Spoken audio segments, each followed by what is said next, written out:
Bienvenidos a todos a esta charla. Nos encanta poder compartir con todos ustedes nuestras experiencias como UXers.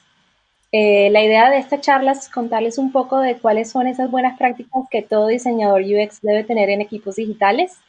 Nosotras venimos de trabajar en Data Art y nos encantaría poder contarles un poco de nuestra experiencia y cómo hemos venido trabajando durante este tiempo juntas en el equipo. Bueno, la idea es contarles un poquitito de lo que vendría a ser Data para que se hagan una idea de quienes trabajan en Data. Nosotros diseñamos y construimos software a medida y tratamos de poder crear y dar soporte a soluciones muy innovadoras en el mercado. En el equipo de Data Art Design Studio trabajamos entre consultores, diseñadores, researchers, webmasters y entre otros roles en el equipo a lo largo de distintas partes del mundo, desde Europa, Estados Unidos y aquí en Argentina. Nosotras vendríamos a ser, Victoria y yo, las encargadas del equipo de UX en Argentina. Eh, y nosotras cumplimos con un rol híbrido en realidad, hacemos lo que es UX y UI.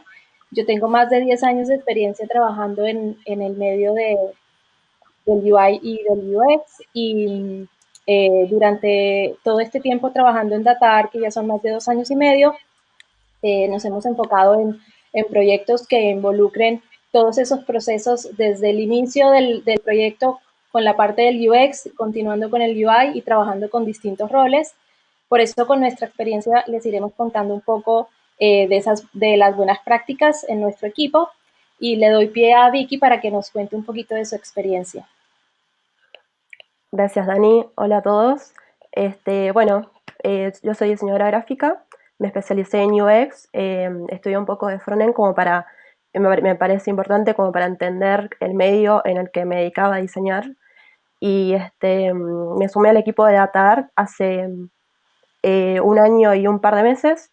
Y con Dani, bueno, somos el equipo de UX y preparamos esta charla porque nos parece sumamente importante poder concientizar sobre el rol y las responsabilidades de UX y esto nos va a servir a todos como para poder a la hora de trabajar en un equipo digital hacer una mejor sincronización dentro de un equipo con múltiples roles y múltiples perfiles, ¿no? Así que, bueno, lo que vamos a charlar hoy con la agenda es, primero vamos a hablar de las tareas claves de un UX y un UI y las habilidades necesarias. También vamos a hablar de los roles que hacen parte de un equipo digital, los problemas típicos en proyectos digitales y buenas prácticas para equipos. Para finalizar vamos a hablar de herramientas colaborativas y para poder englobar cómo nosotros pudimos aplicar estas buenas prácticas, vamos a contar una experiencia sobre cómo solucionamos un problema que afectaba directamente a todo el equipo y también era eh, mucha nuestra responsabilidad como UX. Así que ahora continúa Dani. Bueno, seguramente muchos de ustedes están muy acostumbrados a escuchar las palabras UX y UI. Y nosotros la idea de poder explicarles un poco es tratar de contarles un poco algunas tareas que se cumplen dentro de estos roles, eh, ya que en algunos casos puede suceder que haya equipos que manejen roles donde el UX es un rol y el UI es otra persona. Son roles aparte, pero en nuestro caso al manejar roles en conjunto, nosotras trabajamos durante los proyectos haciendo las dos tareas. Muchos de ustedes seguramente han escuchado hablar desde el lado del UX sobre, por ejemplo, user personas, modelos mentales, entrevistas con usuarios, flujos de usuario, entre otras tareas. Y la idea es que desde ese lado nosotros podamos entender y saber qué es lo que el usuario quiere y necesita. Desde el lado del UI, el enfoque es un poco distinto, aunque se manejan englobado dentro de lo que es el UX. El UI abarca más toda la parte de tareas que están más enfocadas hacia lo que es el manejo de grillas, tipografías, la parte del diseño visual, los sistemas de diseño. En nuestro caso, como UX y UI designers, tenemos además que tener en cuenta ciertas habilidades. Esas habilidades nos ayudan no solamente al trabajo en equipo, sino que nos van a ayudar mucho al manejo de todas nuestras actividades durante todo el proceso en el proyecto. Así que por eso es importante que nosotros podamos tener en cuenta esas habilidades. Yo les voy a comentar un poquito cuáles son. Tenemos, por ejemplo, lo que son las habilidades interpersonales o soft skills, que son muy comúnmente llamadas así, que esas en realidad están enfocadas en definir cómo la persona se comporta, cómo se comporta en relación a distintas situaciones que pueda generar empatía, que tenga capacidad de observación, de escucha, porque tiene que ver mucho con la personalidad, el lenguaje y los hábitos. Esta habilidad es clave en nuestro trabajo. Otra habilidad importante son las habilidades de negocio. Es poder conocer hacia dónde apunta los esfuerzos que tenemos que hacer dentro de lo que es desde el lado de las ventas, desde el lado de marketing, incluso desde el lado del trabajo en equipo y en el desarrollo. También las habilidades de comunicación, que muchos conocemos, que es todo el tema de trabajo en equipo, de poder trabajar bien en equipo, de además de eso, poder saberse comunicar con nuestros usuarios para poder llegar a un entendimiento efectivo. Y además de eso, habilidades técnicas, que es toda la parte de no es necesario saber de tecnología y ser un experto en tecnología, pero sí es importante poder saber conocer algunas herramientas que son claves para nuestra investigación y toda la parte de entregables que nosotros hacemos durante todo el proceso en nuestros proyectos.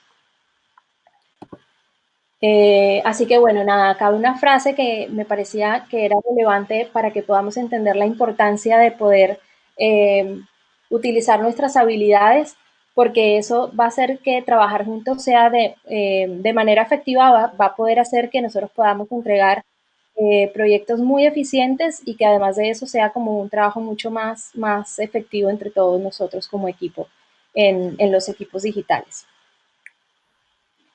Bueno, ahora la idea es que Vicky les cuente un poquito sobre los roles de un equipo digital, como para que se puedan hacer una idea de más o menos cómo componemos nosotros nuestro equipo y cómo interactuamos entre nosotros en ese proceso. Buenísimo. Sí, vamos a comentar cuáles son esos roles con los que normalmente un UX se encuentra dentro de un equipo. En el siguiente slide vamos a ver, bueno, cuáles son los roles que nos orbitan como UX.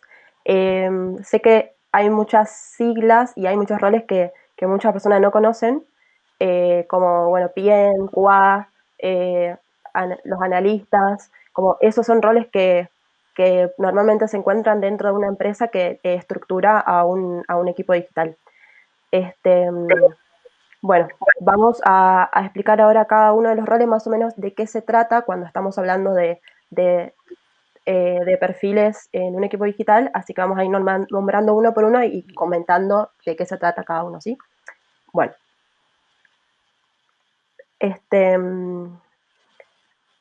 el Project Manager es el enlace entre su equipo digital y el resto de la organización.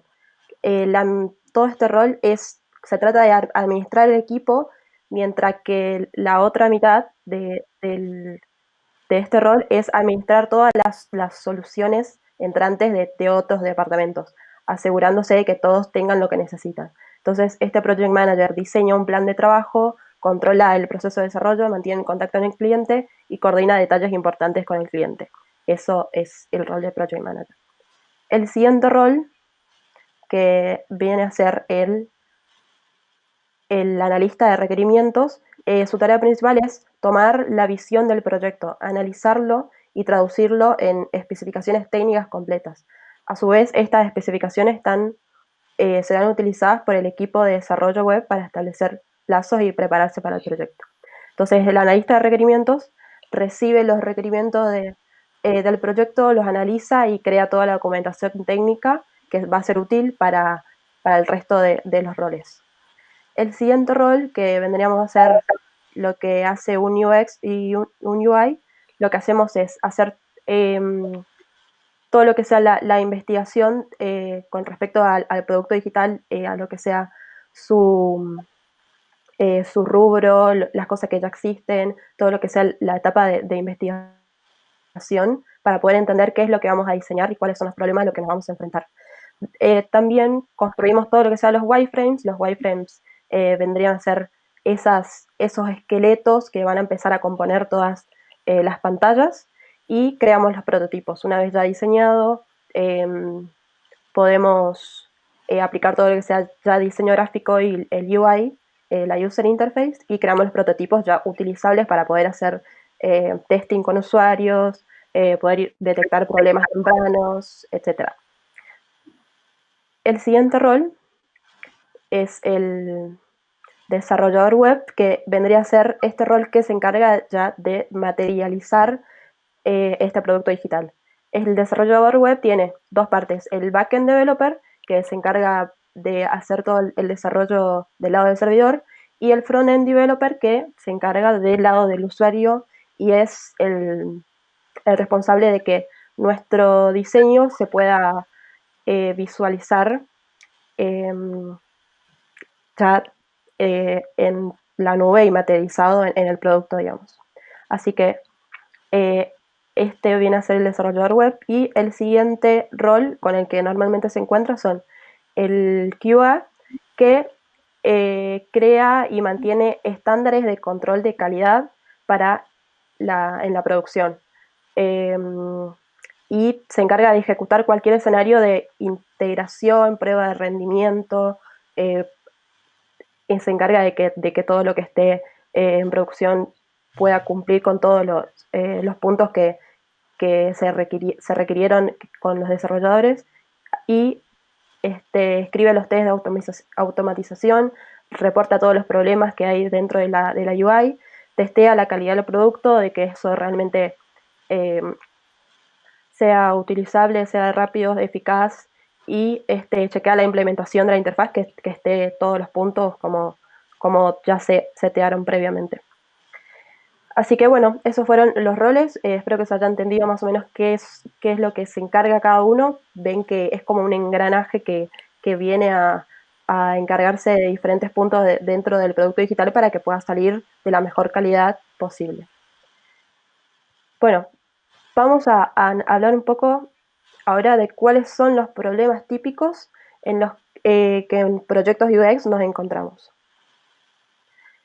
El siguiente slide vendría a ser cuáles son esos problemas con los que normalmente nos enfrentamos en términos generales, más allá de nuestros problemas puntuales como UX, de diseño, que un diseño esté mal, que no se entienda, que tenga un flujo un poco eh, eh, como desentendible, un poco engorroso. Los problemas generales que nos competen dentro de todo el equipo serían que el diseño y el desarrollo por lo general no participan al inicio del proyecto.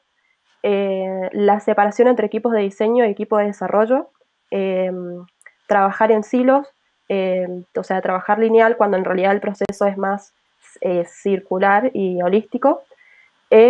Después, la brecha entre diseño y desarrollo, cubrirla solo con mucha documentación poco clara y eficaz.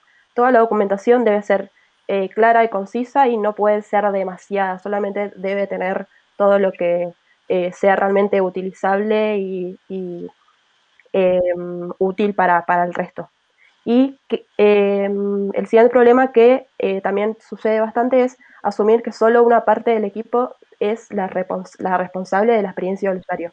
Está bien que nosotras seamos eh, las que velan, las guardianas del diseño, y las que se encarguen de que todo se vea perfectamente y entendible, pero también es importante que todo el equipo esté involucrado como para poder trabajar mucho más limpio y ordenados.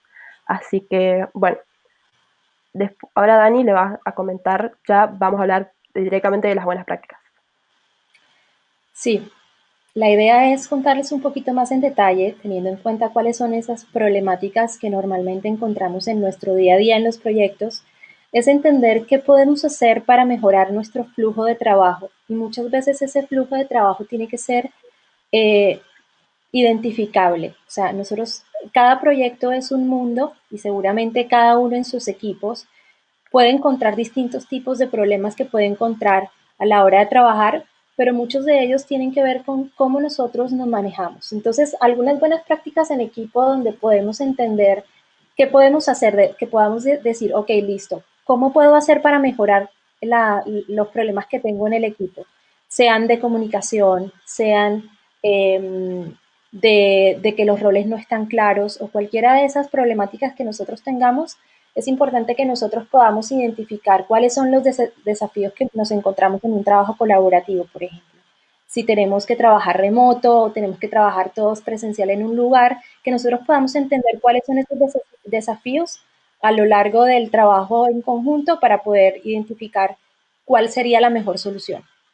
Otra cosa es importante alinearse con los objetivos y las soluciones, que nosotros podamos decir, ok, listo, tenemos este problema, tenemos este desafío colaborativo, ¿cómo podemos alinearlo con alguna solución en particular y cuál es el objetivo que queremos llegar a obtener? Además, poder desarrollar estrategias de colaboración, que sea algo pensado y no algo que va surgiendo en el momento. Además de poder fomentar principios compartidos. Eso es otra cosa importante. Nosotros como equipo trabajamos en conjunto con otros roles que manejan de pronto temáticas distintas o se manejan de forma diferente, pero si nosotros podemos hacer algo en conjunto y que sea aprobado por todos, va a hacer que el trabajo en sí sea mucho más efectivo. Trabajar juntos y mantener una buena comunicación abierta es clave porque es la única manera en la cual nosotros podamos comunicarnos de una buena manera, que todos podamos trabajar bien, hablar bien, tener buenos hábitos, una buena personalidad y tratar de no confrontar, sino siempre el diálogo es lo primero. Y además de eso, poder tener herramientas adecuadas de comunicación que nos ayuden justamente frente a ciertas limitaciones. Ahora bien, ¿cómo podemos promover la colaboración entre equipos? ¿Cómo podemos hacer que eso sea aún más eficiente a través de esas buenas prácticas? Bueno, una de esas buenas prácticas que nosotros pensamos que puede ser efectiva y justamente se puede hacer algo práctico es cómo nosotros nos manejamos a través de nuestra documentación. Muchas veces los roles, aunque no están todos desde el inicio, que es ideal que cualquiera de los roles que están con toda la toma de decisiones y sean importantes, esos estén desde el comienzo del proyecto.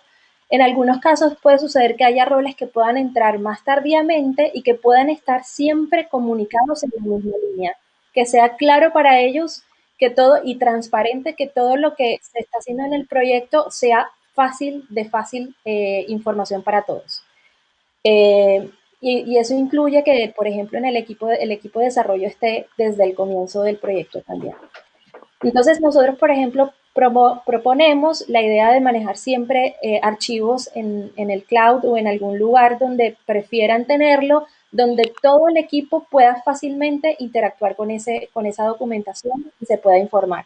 Y además de eso, tener reuniones de stand-in y de checkout, que serían como reuniones los lunes para poder saber cuáles son esas ideas claves, cuáles son las opiniones del proyecto, cómo va el avance y los estados, y una meeting de checkout que vendría a ser al final de la semana, donde se puede chequear qué fue lo que se estuvo haciendo, cuál fue el progreso.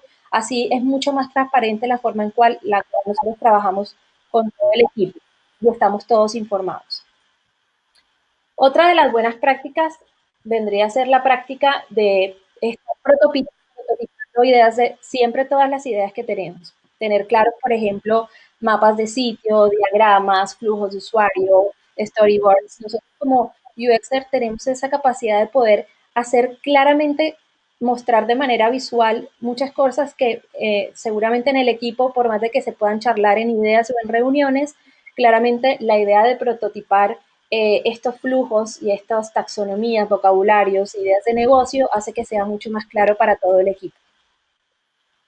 Otra de las buenas prácticas que proponemos es y creo que muchos proyectos ya lo aplican, pero en algunos casos no se aplica, pero es importante es siempre poder sumar el feedback del usuario desde el inicio. Muchas veces se diseña, se hace el UX, se hace el diseño, se prototipa y se hace el testeo simplemente al final. Y esta forma de trabajar, de dejar este pedazo para el final, muchas veces hace que podamos tener mucha desconexión con los usuarios. Entonces es importante que lo tengamos en cuenta de sumar ese feedback del usuario desde temprano. Otra buena práctica es cómo nosotros podemos documentar eficazmente y claramente, realmente teniendo en cuenta los documentos que les sirven a cada uno de esos roles con los que nosotros trabajamos. No trabajar de más, creando demasiada documentación que es poco leíble, poco entendible, sino más bien enfocarnos en qué tipo de contenido y de información le es útil a cada uno de los roles. Por ejemplo, desde el lado del desarrollador es importante que ellos puedan conocer el mapa de sitio, poder conocer cuáles son los estilos, eh, los patrones de diseño, entre otros, como para poderse hacer una idea de bien de cómo tienen que avanzar en todo el tema de los estilos desde el lado del diseñador. En algunos casos hay documentación que converge entre los roles y hay otras documentaciones que son más específicas para cada rol. Nosotros deberíamos contemplar eso también. Y bueno, y además de eso, un tema no menor ya es que los diseñadores, aunque no necesariamente tengan que saber demasiado sobre programación, es importante que tengan en cuenta al menos una información básica sobre la programación para que puedan funcionar mucho más fácil y entender el medio en el cual están diseñando. Y bueno, otro de las buenas prácticas que nosotros proponemos es manejar siempre un lenguaje unificado entre el diseñador y el desarrollador, ya que deben cooperar constantemente en tiempo real y es importante que se manejen las mismas nomenclaturas, las mismas formas de comunicarse, de hablarse y de manejar toda la parte desde el diseño hasta el front para que claramente sea mucho más fácil entre los dos poder interactuar entre sí y poder crear un producto mucho más fiel a lo que realmente se fue diseñando. Bueno, y por último, un poco es importante que los equipos se mantengan integrados, sobre todo porque eso va a generar que haya mejores experiencias para nuestros usuarios y además de eso nos va a enriquecer a nosotros como equipo. Vamos a poder trabajar mucho mejor. Por eso es importante que en vez de trabajar en proyectos donde se maneja una línea de tiempo muy clara de inicio y final, que podamos manejar nuestros proyectos de manera iterativa, donde podamos compartir, donde podamos validar y donde podamos hacer un proyecto que sea más cíclico, que nos ayude y nos aporte mucho más teniendo retroalimentación de nuestro equipo y de nuestros usuarios. Y bueno, y nos encantaría contarles un poco de algunas herramientas que nosotros utilizamos. Claramente esto depende mucho de cada equipo, de qué herramientas pueden tener. Algunas son gratuitas, otras son pagas, pero más que nada como para que se hagan una idea de, por ejemplo, en cuanto a comunicación, por ejemplo, qué tipo de herramientas usar. Nosotros nos manejamos mucho con Slack. Es muy fácil de utilizar, maneja canales, entonces es sumamente fácil para toda la parte de comunicación entre diversos equipos. Diversos roles. Bueno, Skype es otra y Microsoft Teams es otra. En cuanto a lo que es el diseño colaborativo, nosotros trabajamos muchísimo con Sketch, pero también, bueno, hay otras herramientas, un sinnúmero de herramientas. Está Adobe XD, Figma, pero eso también depende mucho de la experiencia del diseñador, también tiene que ver mucho con las limitaciones del proyecto, con qué herramientas puedes trabajar y qué no. También en cuanto a herramientas de handoff y de prototipado, InVision, Zeppelin, Adobe XD, son varias de esas herramientas que ya varios seguramente conocen, más que nada de los que trabajan desde el rubro del UX UI. Y además como documentación colaborativa, bueno, nada, en muchos casos se puede trabajar con Confluence, en otras con Google Docs o Microsoft Teams, que también ofrecen entre sí, manejan como algo muy similar, que es poder tener esa información subida en la nube. Bueno, y como organización del proyecto y tareas, bueno, seguramente muchos conocerán Trello, Basecamp, Jira, que también son herramientas muy útiles en este caso. Bueno, y ahora la idea es empezar a hablarles un poco de nuestra experiencia particular manejando estas buenas prácticas en nuestros proyectos y la idea es que Vicky les cuente un poquito más sobre eso. Bueno, bueno, para ir finalizando, vamos a contar qué es lo que nos sucedió a nosotras como equipo. Y bueno, vamos a contar el problema en el siguiente slide. Ok, bien. Bueno, nuestro problema fue que durante el desarrollo del proyecto encontramos que el producto que estábamos diseñando tenía muchas inconsistencias a nivel visual. Una vez que ya empezó la fase de implementación y en el equipo de diseño, entonces creamos todo el UI key, los prototipos cliqueables, pero estos no estaban del todo alineados con el Style Guide desarrollado por el equipo de frontend. O sea, había bastantes inconsistencias entre lo que diseñamos y lo que se había implementado. Entonces nuestra propuesta de mejora fue transformar todo el Style Guide ya creado, porque ya existía uno, por el equipo de frontend en un nuevo sistema de diseño que funcione para gestionar la parte visual del proyecto, definiendo en conjunto, definiendo todas las reglas, las limitaciones y principios definidos y aplicables durante todo el desarrollo del proyecto. Así que bueno, ahora les vamos a contar cuáles fueron esas fases en las que hicimos las que implementamos para poder solucionar este problema de inconsistencia y diferencias. Bueno, para empezar, lo que hicimos al principio fue la definición del problema. Nos encargamos de hacer reuniones con los distintos roles para recibir todos los feedbacks necesarios. Después hicimos un análisis sobre la problemática y todas las posibles soluciones y después creamos un listado de tareas en los roles involucrados durante el proceso. En el siguiente slide vamos a mostrar cómo fue el principio de esta etapa. De la fase 1 nos encargamos de hacer mapas conceptuales, de poder tratar de entender cuál era el problema dentro de todo el proceso que estaba afectando directamente a la implementación. Hicimos reuniones bueno, con los equipos, y analizamos la problemática, creamos listados de tareas, nos encargamos de poder tratar de clarificar todo y entender a qué nos estábamos enfrentando. Bueno, en la fase 2, a la fase 2 del gráfico de pasos, ¿puedes poner, Dani, los gráficos de pasos? Ahí, sí, gracias. En la fase 2 hicimos entonces la actualización y la reestructuración de lo documentado. Acá ya hicimos ya un trabajo en conjunto con todos los analistas para reorganizar el versionado de los prototipos. O sea, los versionados me refiero a que a la versión primera del sistema o la siguiente versión, como había distintas versiones, como era un proyecto muy grande. Después hicimos todo un análisis en conjunto con todos los QA para chequear el estado de cada componente que se había implementado. Y bueno, hicimos una auditoría de todo lo que es el UI Kit versus el Style Guide, que les vamos a mostrar en un ejemplo. Pones, Dani, los screens de la fase 2. Perfecto. Hicimos entonces, nada, todo lo que sea la documentación, el listado, todo lo que pueda hacer la comparación, también, nada, todo documentación, versionado, etc. Y bueno, Dani, ahora le vas a comentar las siguientes fases.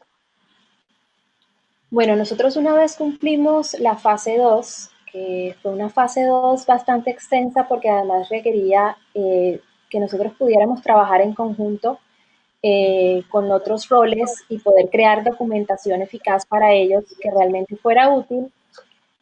Nosotros una vez terminamos esa actualización de la reestructuración del documento, de todos los documentos que estuvimos trabajando, pasamos a una fase 3. En esta fase 3 lo que hicimos fue transformar el Style Guide en nuestro sistema de diseño. Y esto en parte lo creamos porque nos dimos cuenta que más allá de poder tener otras herramientas útiles para ellos desde el UI Kit, tener prototipos específicos como serían, nosotros en este caso lo llamábamos masters, y tener los concepts, nos estaba pasando particularmente que más allá de estas piezas que nosotros compartíamos con el equipo, era que ellos no entendían del todo cuando se tenía que empezar a implementar por fases también las funcionalidades, ¿qué pasaba con esos prototipos? ¿Cuál vendría a ser una versión futura? ¿Cuál era una versión pasada? ¿Cuáles eran esos componentes que en algún momento podrían haber tenido o podrían tener, para tener mejoras? Entonces, en ese sentido, nosotros veníamos de trabajar de un UI kit con un prototipo primario y de eso pasamos a un UI kit con dos tipos de prototipo completamente separados, en los cuales los máster contenían toda la información a implementar durante ese sprint en el cual estábamos trabajando y en esa versión específica, y tener concept screens que estaban enfocadas únicamente a toda la parte de propuestas, es decir, mejoras o o en su defecto, por ejemplo, eran componentes o interacciones que para un futuro iban a cambiar. Entonces, con eso ayudamos muchísimo más a que el equipo, sobre todo el equipo de frontend, el equipo de QA y el mismo equipo de VAs, pudieran manejarse mucho más fácilmente en cuanto a lo visual y lo funcional, sin necesidad de tener como demasiada información. Entonces, el UI Kit se reestructuró de alguna forma también para que ese UI Kit tuviera esa misma nomenclatura, ese mismo lenguaje que iba a tener ese design system, ese sistema de diseño que nosotros ya veníamos creando, pero que de alguna forma era incompleto. No del todo estaba ni alineado ni era lo suficientemente completo para que el equipo de front pudiera entenderlo mucho más claramente. Entonces, bueno, empezamos a hacer toda la parte de actualización del UI Kit, empezamos la versión 1, pasamos a la versión 2, y en esa versión 2 hicimos esas mejoras para poder mejorar la parte de componentes y empezar a crear el design system, y chequeamos con el tema de los VAs todo el tema de versionado para de esa manera poder organizar de nuevo esos prototipos de master y prototipos de concept, teniendo reuniones semanales con ellos para chequear cuáles eran esas versiones nuevas, tener siempre presente cuáles eran esos nuevos features o nuevos componentes que teníamos que tener en cuenta para próximas versiones. Entonces fue como una revisión en conjunto. Y en cuanto a los QAs, era clave también porque de alguna manera ellos podían también saber lo que se estaba implementando, cómo era que funcionaba. Bueno, nada, y después pasamos a una fase final, que esta fase final fue la presentación de nuestro sistema de diseño, el nuevo sistema de diseño que claramente servía muchísimo más para todos los equipos y no únicamente para el equipo de front, ya que sea el PM, el QA, el BA, todos los roles, al haber estado involucrados, ya podíamos identificar, o sea, desde el inicio pudimos identificar qué era lo que realmente ellos necesitaban y no simplemente lo que uno como diseñador cree que uno debería entregar para poder hacer esa parte de handoff entre frontends y diseñadores, y cómo además eso influía en los otros roles. Bueno, así que al final en la fase 4, nuestro nuevo sistema de diseño estaba mucho más en coherencia con el UI Kit, manejaban las mismas nomenclaturas, manejaban, por ejemplo, cómo se deberían usar esos componentes, en qué momentos usarlos, código y esa información que del lado del UI Kit era mucho más escueta. Pero al haberse trabajado en conjunto con el equipo de front, VAs y QA, fue muchísimo más fructífero. Entonces, para presentarlo, lo que hicimos fue que, bueno, nada, hicimos una presentación a todo el equipo. Eh, todos los involucrados estuvieron en esa presentación, y de esa manera todo el mundo podía estar completamente informado sobre este nuevo sistema de diseño, cómo utilizarlo, por qué era importante. Y al final, además de eso, creamos un nuevo canal de comunicación en el cual nosotros podíamos mantener constantemente este sistema de diseño actualizado, y podíamos además incluso resolver dudas en equipo y no simplemente tomar pequeñas decisiones desde el lado de cada uno de los roles, que seguramente le restaba mucha transparencia al proceso, y muchas veces también eso influye cuando la información no se comparte, sino sesgadamente, hace que los equipos no se puedan enterar a tiempo sobre ciertas decisiones que seguramente son claves para todo el equipo. Así que bueno, nada, esa fue la idea de nosotras, era contarles un poco esas buenas prácticas, como esa problemática que tuvimos la pudimos resolver trabajando en equipo. Muchísimas gracias.